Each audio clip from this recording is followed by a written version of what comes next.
Good morning, नमस्कारम। मैं दया शंकर शर्मा, कामयाब गुरु, high performance coach, motivational speaker. मेरे दोस्तों, भाइयों बहनों, आज जो हमारी सीरीज चल रही है उसमें दूसरा अध्याय, दूसरा कांड मतलब अयोध्या कांड, समस्याओं से समाधान की तरफ। हर इंसान के जीवन में समस्याएं होती हैं, हमें समस्याओं से समाधान की तरफ बढ़ना है। रामायण हमें यही सीख देती है, यही हमारे जीवन में बहुत बड़ा एक बदलाव का माध्यम जरिया है। अगर हम अपने जीवन में रामायण को अपना लें, आप जीवन में जो भी हासिल करना चाहें कर सकते हैं। कि रामायण हमारे जीवन में बहुत बड़े एक सीख देने का ग्रंथ है, एक हमारे महापुरुषों का आशीर्वाद है कि उन्होंने हम लोगों के लिए रामायण के रूप में एक जबरदस्त, एक मार्गदर्शक, प्रेरणा, एक जबरदस्त जीवन जीने का, एक जज्बा भरने का, एक जीवन को आगे ले जाने का, चुनौतियों से लड़ने का एक जबरदस्त, एक अमृत, एक ज्ञान, एक विज्ञान हम सबके लिए उपलब्ध कराया है। तो मेरे दोस्तों, भाइयों बहनों, हम दूसरे अध्याय में आए हैं। अयोध्या कांड, समस्याओं से समाधान तक की यात्रा करते हैं। मेरे दोस्तों, हमें दूसरे अध्याय से क्या क्या सीख मिलती है? साथियों, क्या आपने कभी सोचा है कि जब जिंदगी अचानक पलट जाए, जिंदगी में अचानक समस्याएं खड़ी हो जाए, एकदम होनी अनहोनी में बदल जाए, जब खुशियों का ताज सिर से उतरकर दुख का बोझ कंधों पर रख दिया जाए, तब क्या करना चाहिए? आपको पता चलता है कि सुबह आपका रात तिलक होने वाला है, लेकिन तभी रात को पता चलता है कि आपको वनवास होने वाला है। सोचो क्या बीती होगी उस महापुरुष के ऊपर। लेकिन वो महापुरुष था, योद्धा था, वरीयर था, विजेता था। वो हम लोगों के जीवन में भी ऐसा होता है। हम क्या चाहते हैं, क्या क्या सपने देखते हैं, क्या क्या अरमान होते हैं, ये करना है, वो करना है, ऐसे करना है, बहुत बड़े बड़े सपने संजो के रखते हैं। लेकिन सडनली वो सपना जब चूर चूर हो जाता, धराशायी हो जाता है, कैसा फील होता है उस वक्त? आपको राम से प्रेरणा लेनी है। राम हमें क्या सीख देते हैं? मेरे दोस्तों, भाइयों बहनों, रामायण का अयोध्या कांड हमें यही सिखाता है कि ऐसे समय हमें क्या करना चाहिए। मेरे दोस्तों, यह केवल राम के वनवास की कथा नहीं है, बल्कि यह जीवन का प्रॉब्लम सॉल्विंग मैनुअल है। ये ग्रंथ है, ये हम लोगों के जीवन का एक मार्गदर्शक, प्रेरणा स्रोत है। हर इंसान के जीवन में ऐसे क्षण आते, ऐसे मोमेंट आते, और जब तक ये जीवन रहेगा तब तक हर घड़ी, हर मोमेंट ये समस्याएं आती रहेंगी, प्रॉब्लम आती रहेंगी। उस वक्त ये अध्याय आपके लिए सॉल्यूशन के रूप में उपलब्ध है, आपके लिए प्रेरणा, मार्गदर्शक के रूप में आपके सामने है। मेरे दोस्तों, ये जो आज का लेसन है, सीरीज बहुत ही पावरफुल, शक्तिशाली सीरीज है। ये हर इंसान की लाइफ में जब से जन्म लिया है, वो संभाला है, और अंतिम समय तक आपकी लाइफ में ऐसे ऐसे चैलेंज आएंगे। मेरे दोस्तों, भाइयों बहनों, राज्याभिषेक से वनवास तक का सफर कैसे हुआ? राम का राज्याभिषेक तय होता है, पूरी अयोध्या खुशी से झूम रही है, नाच रही है, गा रही है, बहुत जबरदस्त जश्न का माहौल है पूरे अयोध्या के अंदर। मेरे भाइयों बहनों, अचानक कैकेयी की मांग, भरत राजा बने और राम को 14 वर्ष का वनवास मिले। सोचो उस पिता के ऊपर क्या बीती होगी, उस माँ के ऊपर क्या बीती होगी, उस प्रजा के ऊपर क्या बीती होगी। लेकिन राम राम थे। हमें भी अपने जीवन का राम बनना है, हमें भी अपने जीवन का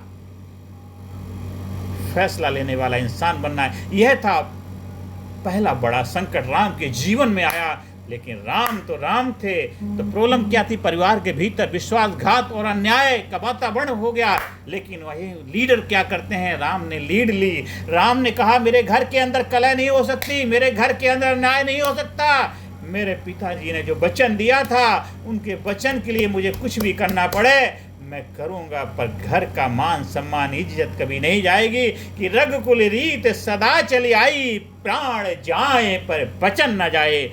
राम ने सॉल्यूशन निकाला। हर इंसान को अपने परिवार के लिए सॉल्यूशन निकालने के लिए तैयार होना चाहिए, समाधान की तरफ जाना। इसलिए इस सीरीज का नाम ही है समस्याओं से समाधान तक। रामायण हमें क्या समस्याओं से समाधान की तरफ ले जाने की यात्रा है। जब परिवार में संकट हो, इससे क्या सीखते हैं? जब परिवार में संकट हो तो विवाद नहीं, त्याग से समाधान निकालना चाहिए। विवाद नहीं, संवाद करो, त्याग से समाधान निकाले। ये पहला सबक हमें मिलता है अयोध्या कांड से। मेरे दोस्तों, दूसरा सबक हमें सीख क्या मिलती है? दूसरी लर्निंग है हमारे जीवन में दशरथ का दुख और मृत्यु। मेरे दोस्तों, दशरथ राम के वियोग में टूटकर प्राण त्याग देते हैं। इतना प्यार करते थे दशरथ राम से। दशरथ राम के बिना अधूरे थे, एक दूसरे के बगैर मतलब सोच भी नहीं सकते, कल्पना भी नहीं कर सकते थे। लेकिन जब राम को वनवास जाने के लिए बोला जाता है तो दशरथ राम के वियोग में टूट टूट कर प्राण त्याग देते हैं। मेरे भाइयों बहनों,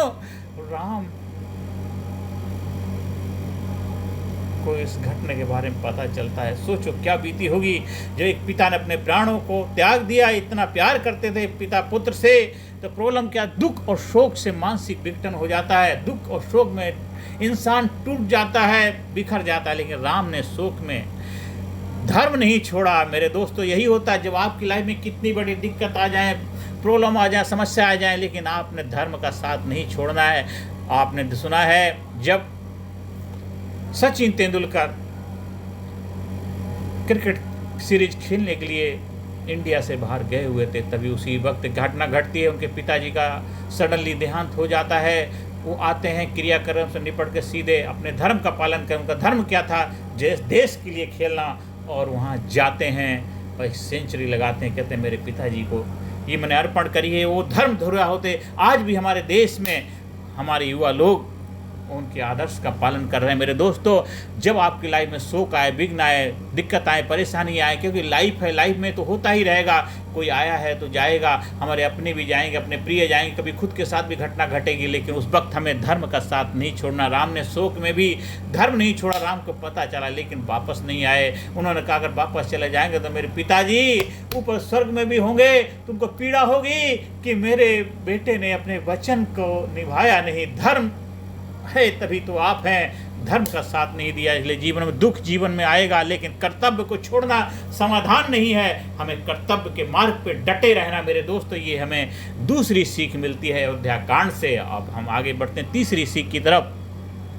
तीसरा लर्निंग हमें क्या मिलती है अयोध्या कांड से? सीता और लक्ष्मण का निर्णय क्या है? सीता कहती है, जब राम वनवास जाने के लिए तैयार होते हैं तो सीता कहती है वनवास में जहाँ आप हैं वहीं मैं भी रहूँगा, पिया के साथ तो सिया जाएगी। सिया अकेले कैसे रह सकती है पिया के बगैर? पिया जहाँ है वहीं सिया है, जहाँ राम है वहीं सीता है। सीता कहती है राम वनवास में जहाँ आप जाएंगे मैं भी वहाँ आपके साथ चलूँगी। लक्ष्मण भी साथ चलने का आग्रह करते हैं। लक्ष्मण कहते हैं भाई मैं आपके बिना कैसे रह सकता हूँ, क्योंकि आपके लिए, आपकी रक्षा के लिए, भैया भाभी के लिए मैं सोच भी नहीं सकता आपको अकेले जाने के लिए। नहीं, मैं साथ में जरूर चलूँगा, मैं साथ में चलूँगा। लक्ष्मण भी साथ चलने का आग्रह करते हैं, विनय करते हैं। तो प्रॉब्लम क्या, कठिन परिस्थितियों में अकेलापन। उनको पता था कि 14 साल का वनवास में जब इंसान विकट चैलेंज परिस्थिति से गुजर रहा होगा, अकेलेपन से गुजर रहा, तो कोई ना कोई तो घर का परिवार का सदस्य साथ होना चाहिए, आधा दुख कम हो जाता है। तो उधर भाई ने साथ दिया, उधर पत्नी ने साथ दिया। पत्नी एक ऐसो आराम में पली राजा की बेटी, महलों में रहने वाली, जंगल में जाने के लिए तैयार हो जाती। उसे पता था कि पति की सेवा करना, पति के सुख दुख में साथ देना एक धर्म है, नारी का धर्म है। मतलब हम जीवन साथी हैं, जीवन साथी का पर्पस ये नहीं होता कि सुख में साथ देना, दुख में भी साथ खड़े रहना। तो हमें सीख मिलती है। आज हमारे जो कपल हैं, हमारे वैवाहिक पुरुष हैं, उनको सीखना चाहिए कि कठिन परिस्थितियों में कितनी भी दिक्कतें परेशानियां हों, हमें कदम से कदम मिला के चलना है। परिवार का एकजुट रहना बहुत ज़रूरी है। तो बड़ी सी बड़ी युद्ध, बड़ा से बड़े विजय जी सकते हैं। छोटे मोटे चीज़ों में हम लड़ाई झगड़े कर लेते हैं, चाचा ताऊ में, भाई बहन में, छोटे छोटे चीज़ों विवाद हो जाते हैं। हमें रामायण क्या सबक देती है? ये जीवन बहुत बड़ा है, विशाल है, हृदय बड़ा करो। ये जो जिस छोटी मोटी चीज़ों के लिए लड़ रहे हो सब यहीं छोड़ के चला जाना, अपने हृदय को बड़ा करो, विशाल बनाओ। मेरे दोस्तों, परिवार को तोड़ना नहीं, जोड़ने का काम करना है। तो हर घर में एक को राम बनना पड़ेगा, हर घर में राम को बनना पड़ेगा। जब हर घर में राम होगा तभी हर घर में रामायण लिखी जाएगी। हर देशवासी के घर में खाली रामायण ग्रंथ पूजने के लिए, मंदिर बनाने के लिए नहीं है, रामायण के पाठ करने के लिए, रामायण को जीवन जीने के लिए, जीवन में हरण करने के लिए रामायण है। मेरे भाइयों बहनों, हमें रामायण से सीख मिलती है। तीसरा लेसन हमें क्या मिलता है अयोध्या कांड? मुश्किल समय में सहयोग और एकता ही असली समाधान है। आपस में सहयोग हो और एकता हो तो हर समस्या का समाधान निकाल सकता है। ये तीसरी सीख हमें मिलती है अयोध्या कांड से। अब चौथी सीख की तरफ बढ़ते हैं। चौथा सीख क्या मिलती है? भरत की दुविधा।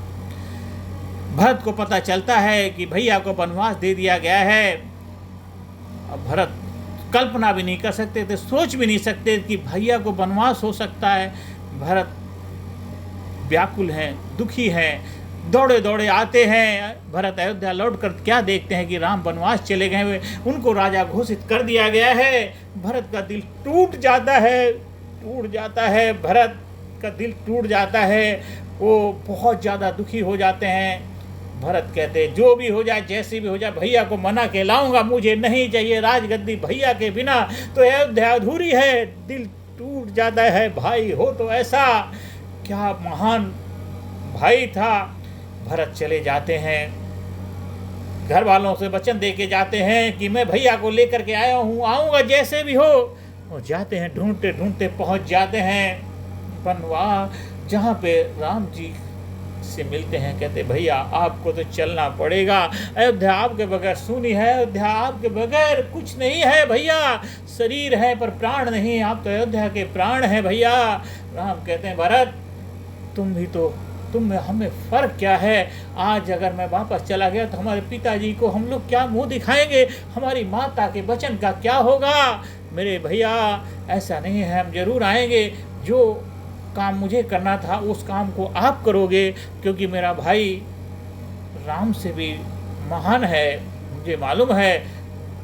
भरत बहुत दुखी हो जाता, अश्रुधारा बहने लग जाती है, आंखों से आंसू बह रहे हैं। पर उस वक्त भरत ने धैर्य का परिचय दिया, दूसरों के त्याग से मिलने वाला न्यायपूर्ण लाभ नहीं उठाया कि चलो मुझे गद्दी मिली है, अच्छा हुआ, लेकिन नहीं, वो अन्याय नहीं, न्याय के साथ खड़े भाई के साथ अन्याय नहीं होने दे सकते थे।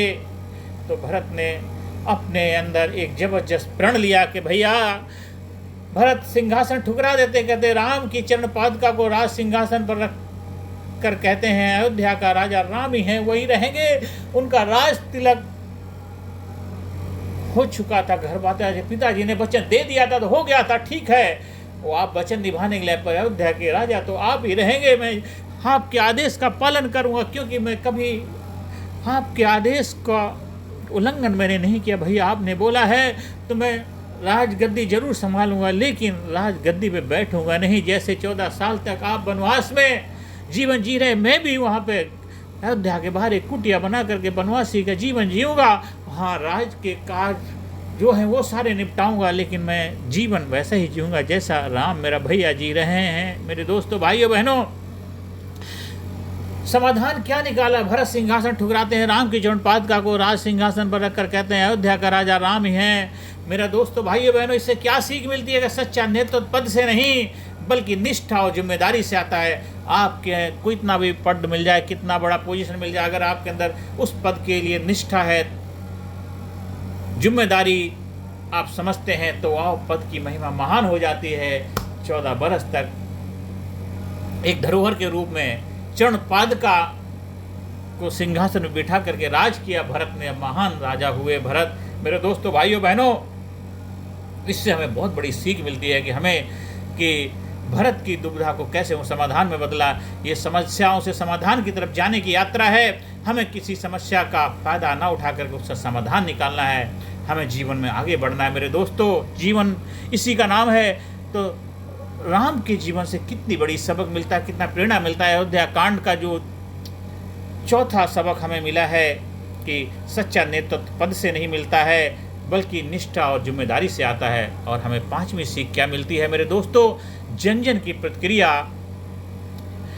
अयोध्या के लोग राम के साथ वन तक जाना चाहते हैं। अयोध्या के लोग कहते हैं मुझे वन तक साथ लेके चलो, लेकिन राम उन्हें समझा कर लौटाते हैं। राम को पता है ये वन में जाएंगे वापस नहीं आएंगे, और ये इतना मुझसे प्यार करते हैं, ये कहेंगे मैं जहाँ आप रहोगे मैं रहूँगा। राम उनको लेकर के तो जरूर जाते हैं, सब वहाँ छोड़ते जाते हैं। और कुछ लोग तो इतने वो थे, कुछ तो वापस आ जाते हैं, लेकिन कुछ लोग वापस नहीं आते हैं, कहते हैं नहीं मैं आपके साथ चलूँगा। अब उस वक्त क्या किया जाए? तो राम सोचते हैं अगर ये लोग मेरे साथ चले जाएंगे तो यहाँ की देखभाल कौन करेगा, जिम्मेदारी कौन निभाएगा? रात को जब सब सो जाते हैं, विश्राम करें, तो राम उठ के राम भरत सीता चले जाते हैं। ये जन जन का कितना प्यार था, कितना उनसे प्रति स्नेह था, लेकिन राम उन्हें समझा कर लौटा देते हैं। मेरे दोस्तों, भाइयों बहनों, प्रॉब्लम क्या थे? भावनाओं का उफान और सामाजिक असंतुलन जब बिगड़ता है तो उस वक्त समझदारी और धैर्य से समस्या का समाधान निकालना पड़ता है। तो भावनाओं का हमें सही तरीके से इस्तेमाल करना, भावनाओं का मोल भाव नहीं करना है। मेरे दोस्तों, राम समाज को संयम और धैर्य से नियंत्रित करते हैं। संयम और धैर्य की जहाँ लगाम होती है तो बड़ी बड़ी भावनाओं के ऊपर विजय पताका लहराई जा सकती है। नेता वही है, महान नेता, जो भावनाओं को दिशा दे, ना कि उनमें बह जाए। छोटी मोटी बातें हो गई, छोटी मोटी किसी ने कुछ आपको बोल दिया, छोटा मोटा कुछ आपको ऊट पटांग कह दिया, तो उसका फ़ायदा नहीं उठाना है, उसका अपने फ़ायदे के लिए इस्तेमाल नहीं करना, उसको उनकी भलाई के लिए, उनके प्रगति उत्थान के लिए हमें सोचना है, ना कि हमें किसी की भावनाओं का दुरुपयोग करना। मेरे दोस्तों, भाइयों बहनों, ये 5वीं सीख क्या है? नेता वही है, सच्चा लीडर वही है जो भावनाओं को दिशा दे दे और उसमें सही मार्गदर्शन से आगे बढ़ जाए। मेरे दोस्तों, अयोध्या कांड का जो सीख है, लाइफ मैनेजमेंट, जीवन प्रबंधन के सूत्र हमें क्या, 5 सूत्र हमें क्या सिखाते हैं कि त्याग, सेक्रीफाइस, परिवार और समाज की शांति के लिए कभी कभी व्यक्तिगत इच्छाएं छोड़नी पड़ती हैं, जैसे राम ने राजगद्दी का त्याग किया। धैर्य, पेशेंस, दुख को सहकर भी धर्म पर अडिग रहना ही समाधान है। लाइफ में दुख आएंगे, परेशानी आएंगी, पर धर्म पर डटे रहना यही समाधान है। हिम्मत मर्दा मर्दे खुदा। और चौथा लाइफ मैनेजमेंट है एकता, यूनिटी। मेरे दोस्तों, भाइयों बहनों, एकता में बल है, कठिनाई में परिवार और टीम वर्क सबसे बड़ा सहारा होता है। जब किसी संस्थान में आप काम कर रहे हैं, किसी कंपनी में काम कर रहे हैं, कहीं पर भी हो, अगर कुछ भी समस्या आ जाती है कंपनी के ऊपर, तो हमें मिलकर टीम वर्क के रूप में काम करना है। घर में, परिवार के अंदर भी टीम वर्क का परिचय देना है, जो राम ने दिया था, भरत ने दिया था, सीता ने दिया था। परिवार के सारे सदस्यों ने मिलकर के टीम वर्क के साथ में राम के जीवन में अहम भूमिका निभाई। मर्यादा पुरुषोत्तम बनने में सबका बहुत बड़ा सहयोग रहा मेरे दोस्तों, भाइयों बहनों। और चौथा, निष्ठा। मेरे दोस्तों, भरत जैसा चरित्र बताता है कि अन्याय से मिले लाभ को ठुकराना ही सच्ची महानता है। अगर अन्याय से मिली जीत भी, तो हमें वो जीत नहीं चाहिए, ईमानदारी से, सच्चाई से जीत चाहिए। हमें 10 साल 20 साल इंतजार कर लेंगे, पर हमें सच्ची जीत चाहिए। सच्ची जीत धोखे से, बहकावे से, गलत तरीके से नहीं जीतना है। ईमानदारी से जो जीतता है वही सच्चा योद्धा, सच्चा वॉरियर, सच्चा विजेता होता है। ये भरत का चरित्र दर्शाता है कि हमें ये जो गद्दी मिली है, हमें गलत तरीके से, गलत कानून से, गलत संगत से, लालच से, प्रलोभन से गद्दी हासिल नहीं करनी है। हमें ईमानदारी से, सच्चाई से गद्दी में बैठना है, तभी आपकी महिमा है। हमें लोगों को बहलाना नहीं, फुसलाना नहीं, लालच नहीं देना है, ईमानदारी से अपने धर्म का पालन करना। इसीलिए भरत हैं। आज इतने साल के बाद भी रामायण का चरित्र में जब भी आदर्श व्यक्ति का नाम लिया जाता है, भरत जैसा आदर्श व्यक्ति होना मुश्किल है। मेरे दोस्तों, भाइयों बहनों, निष्ठा बहुत जरूरी है जीवन में, और कर्तव्य, सुख दुख से ऊपर उठ करके कर्तव्य निभाना ही असली जीवन है। मेरे दोस्तों, लाइफ में दुख, परेशानी, चिंता, तनाव, टेंशन, वरी, एंजाइटी, कितनी भी बड़ी विघ्न बाधाएं क्यों ना आ जाएं, लेकिन कर्तव्य, रिस्पॉन्सिबिलिटी, जिम्मेदारी से कभी भी मुंह नहीं मोड़ना है। ये 5 जो लाइफ मैनेजमेंट, जीवन के प्रबंधन सूत्र हैं, ये हमें अयोध्या कांड से सीखने को मिलते हैं। मेरे दोस्तों, भाइयों बहनों, साथियों, अयोध्या कांड हमें यही बताता है कि समस्याएं अचानक आएंगी, कभी भी अपने ही लोग हमें कठिनाई में डालेंगे, लेकिन अगर हम त्याग, धैर्य, एकता, निष्ठा और कर्तव्य को अपनाएं तो हर संकट अवसर में बदल सकता है। आइए हम सब जीवन में ये संकल्प लें कि हम भी श्री राम की तरह समस्याओं से भागेंगे नहीं, बल्कि उनका समाधान निकालेंगे। यही रामायण की आत्मा है, यही जीवन की विजय का मार्ग है। मेरे भाइयों बहनों, मेरे दोस्तों, आपको भी जीवन में रामायण से बहुत सीखना, हमारे युवाओं को प्रेरणा लेनी है, और हर युवा को रामायण को अपने जीवन में अपनाना चाहिए। मेरे दोस्तों, भाइयों बहनों, मैं सभी देशवासियों से निवेदन करता हूं, ये जो वीडियो है बहुत थोड़ा 10-15 मिनट में आप बहुत कुछ सीख सकते हैं। हर किसी को शेयर करिए, हर किसी को भेजिए, लोगों के जीवन में प्रेरणा का माध्यम बनिए। Thank you very much.